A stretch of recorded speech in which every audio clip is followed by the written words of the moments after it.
The man killed in a suspected heroin-related crash yesterday had a history of drug abuse. Michael Gillum was killed after the car he was in flipped on 275 near 471. Today we learned he served time in prison for involuntary manslaughter after a man overdosed and died from drugs Gillum gave him. He was caught with heroin again shortly after he got out of prison. In a letter to a judge, Gillum asked to be put in a treatment program, but instead he went back to prison. Police think he was behind the wheel yesterday, but are not yet confident he was. Amanda Thomas and her 7-month-old son were ejected. They're both in the hospital fighting for their lives tonight. Billy Jones was also in the car. He was not hurt. That crash was top of mind in another community tonight. Norwood has seen a large number of overdose deaths. Angenette Levy joins us live now with how they're trying to combat that. Angenette?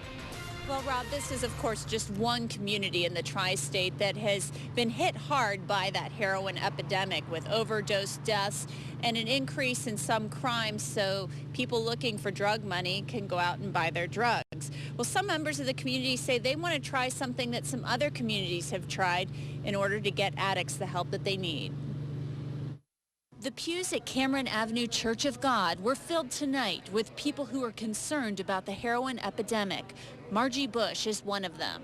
I see needles, I see families, I see girls selling themselves for the drug. I mean, this is a daily thing that I see in my yard every day. Bush is not a heroin addict, but she's been to a Hope Over Heroin event. It's a faith-based festival of sorts, offering baptisms and resources to those who are addicted over a weekend. Jonathan Price of Hope Over Heroin discussed why he believes faith is an important part of helping addicts get and stay clean.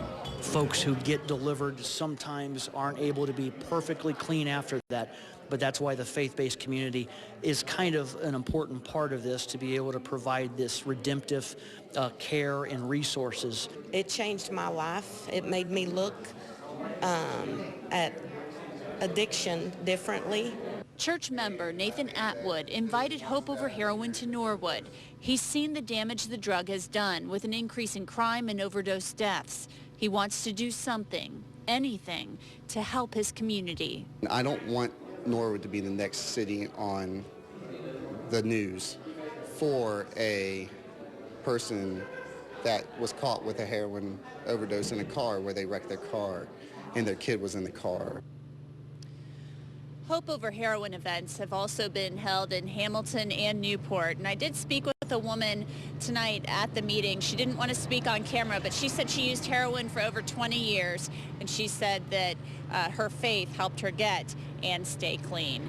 Reporting live from Norwood, Angenette Levy, Local 12 News. Rob?